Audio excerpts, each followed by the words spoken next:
Welcome to the View! Welcome to the View! So, I notice you're wearing something classic. Something from the archives. The Michael Rudolf In and Out shirt. Now, is that from Danceteria or Tunnel? No, neither. This was from when Rudolf hired me to run Mars, and then fired me the week before the club opened. And so I took this photograph of us and ripped it apart and put it on the shirt with Rudolf, with Michael In and Rudolf Out.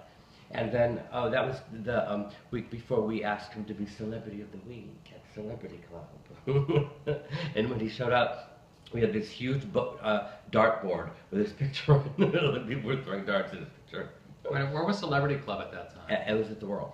Oh, okay. It didn't last very long there. I remember it being really fun there, though. I loved it. Was really Club. Well. I mean, I liked it better in the basement of Tunnel. Everybody remembers it being fun because it was, you know, free drinks all night long and free admission and free. Everybody was on ecstasy. Everybody was on ecstasy, and it was really a fun party. It was a very fun party. But the clubs never cared. Yeah, never made money. Never cared much for it.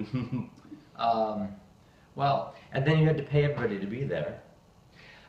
There was a really, I don't know if you remember this. What night of the week was Celebrity Club? It was Wednesday. There was this media clip of called Bright Lights Big City. Do you remember that? Yes. And they came to the World and they filmed, and the place was packed with all of these great-looking people, all dressed up, dancing to Acid House. And so they said on the news that the new thing is Acid House, when actually nobody liked Acid House. Nobody would dance to it. I had to pay them, I had to pay Keoki to play Acid House, to play music for a bunch of people who would not dance to it unless I paid them.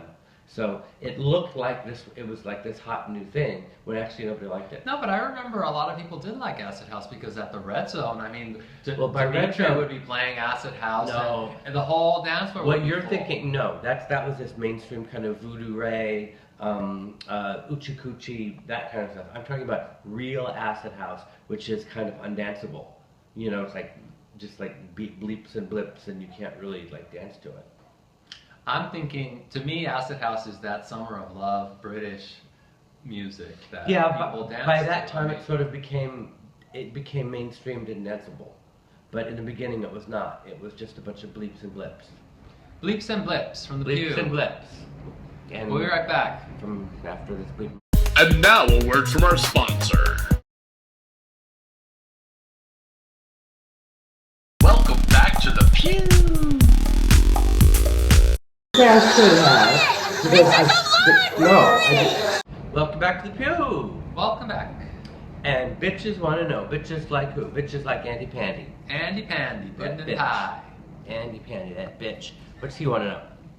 Did you guys ever mix the party, mix and party with the kids from the voguing houses, i.e. House of Ninja, Dupree, Extravaganza, etc., like we don't know what a voguing house is? So, well, yeah, the answer is yes. We didn't know what voguing houses are. We hung out with, I remember hanging out with the voguing kids and going to some of their balls. The thing about their balls, though, is that, one, they would have their balls in the weirdest places, and they would start like on a Sunday at 3 o'clock in the afternoon.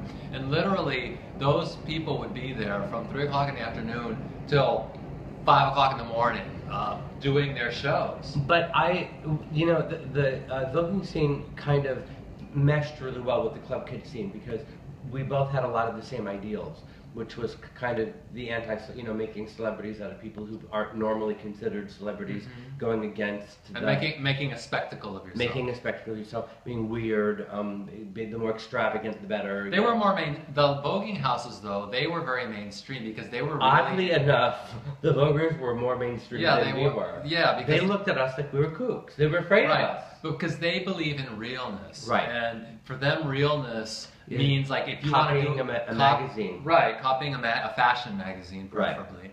Right. And we were all about making fun of that fashion magazine. Right, so we could never, I mean, we were always big freaks compared to them, and... Right, and well, that's why... Never the twain. That's why you know it did me. That's why when we made our own house, the House of Pancakes. That's right. So we actually... And they thought we were insulting. They thought we were being, that was offensive to them, the House of Pancakes. But they let us walk into their ball. And we won as the debut of Best House.